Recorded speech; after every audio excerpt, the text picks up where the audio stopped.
मित्रांनो, तुमचं साहिल मुल्ला व्लॉग्स या यूट्यूब चॅनलवरती पुन्हा एकदा स्वागत आहे. मित्रांनो, बरेच दिवस झाला आपण व्हिडिओ टाकले नव्हते, परंतु आजपासून मित्रांनो कंटिन्यू तुम्हाला रोज आपल्या यूट्यूब चॅनलवरती व्हिडिओ बघायला मिळतील. तर मित्रांनो, आज एक भव्य दिव्य असं मैदान संपन्न झालं. महाराष्ट्रातील एक जुने व पारंपरिक मैदान श्री काळभैरवनाथ यात्रेनिमित्त भव्य दिव्य असं बैलगाडा शर्यतीचं मैदान झालं. काळभैरवनाथ केसरी 2026 एक दुसा एक बैलचं मैदान होतं. आणि त्या मैदानामध्ये मित्रांनो आपल्या सगळ्यांचा लाडका द्वादशम हिंद केसरी मोहनशेठ धुमा सुजगाव यांचा द्वादशम हिंद केसरी बक्कासूर आपल्याला या भव्य दिव्य अशा काळभैरवनाथ केसरी मैदानामध्ये पळताना दिसलं.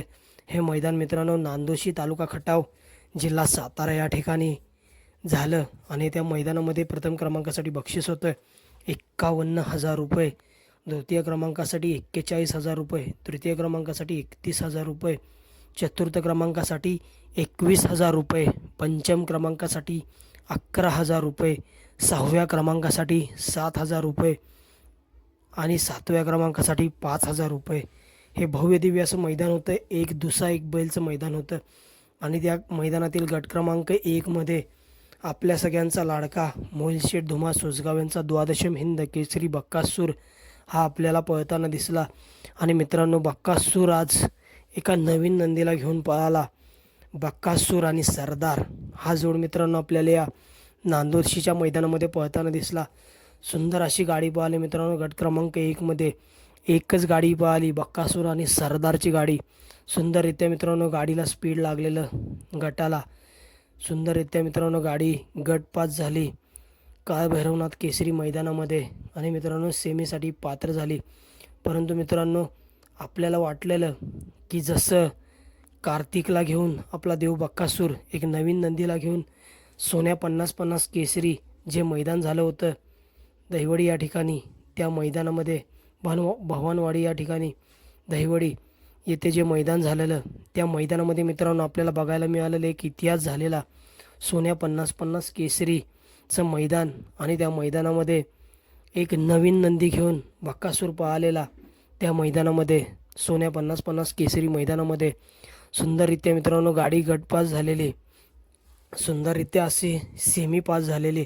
आणि मित्रांनो त्या मैदानामध्ये एका नवीन नंदीला घेऊन कार्तिकला घेऊन मित्रांनो बक्कासूर प्रथम क्रमांकाचा मानकरी ठरलेला आणि सोन्या 50-50 केसरीचा मानकरी ठरलेला एका नवीन नंदीला घेऊन पळणं मित्रांनो हा फक्त बक्कासूरच करू शकतो. आणि मित्रांनो एका नवीन नंदीला घेऊन पळणं आणि फायनलसाठी पात्र होणं आणि प्रथम पारितोषिक प्राप्त करणं हा नंदी फक्त बक्कासूरच करू शकतो. मित्रांनो बक्कासूर हा मित्रांनो बैलगाडी क्षेत्रातील एक कोहिनूर हिराच आहे. जेव्हा मित्रांनो कोणतंही मैदान असू द्यात, जेव्हा एखाद्या मैदानामध्ये बक्कासूर येणार असं एखाद्याला माहीत असतं, त्या मैदानामध्ये मित्रांनो भरपूर अशी गर्दी होते बक्कासूरमुळे. बक्कासूर मित्रांनो आपल्याला या मैदानामध्ये एक नांदोशीच्या एक दुसरा एक बैल मैदान झालं, त्या मैदानामध्ये गट क्रमांक 1मध्ये पळताना दिसला. सुंदररित्या मित्रांनो गाडी पळालेली गटाला. परंतु मित्रांनो आज सेमीला बक्कासूरची हार झाली. आणि मित्रांनो सेमीला गाडी 2 नंबरला उतरली. नांदोशी या ठिकाणी जे काळभैरवनाथ केसरीचं मैदान झालं त्या मैदानामध्ये आज बक्कासूरची सेमीला हार झाली. परंतु मित्रांनो बक्कासूर आपल्याला लवकरच एखाद्या मोठ्या मैदानामध्ये पळताना दिसणार आहे. आणि मित्रांनो आपण एका बाईटमध्ये बघितलेलं की सर्जा दादा स्वर्गीय पंढरशेठ फडके, दादा सरकार व्हिगर पनवेल यांचा चालू सीझनचा गुलालाचा बेताज बादशाह सर्जा दादा आणि आपल्या सगळ्यांचा लाडका मोहिलशेठ धुमा सुसगाव यांचा द्वादशम हिंद केसरी बक्कासूर हा मित्रांनो जोड आपल्याला लवकरच एका कोणत्या तरी मोठ्या मैदानामध्ये पळताना दिसणार आहे. कारण मित्रांनो आपण एक बाईट बघितलेली आहे, त्या मैदानामध्ये आपण बघितलं की हा जोड आपल्याला लवकरच एखाद्या मोठ्या मैदानामध्ये पळताना दिसेल. आणि जेव्हा मित्रांनो हा जोड आपल्याला फॉर्च्युनरच्या मैदानामध्ये पळताना दिसलेला, त्यानंतर मित्रांनो दुसऱ्यांदा हा जोड पळण्यासाठी सज्ज झालेला आहे. मित्रांनो मैदान माहीत असेल तर कमेंट नक्की करा.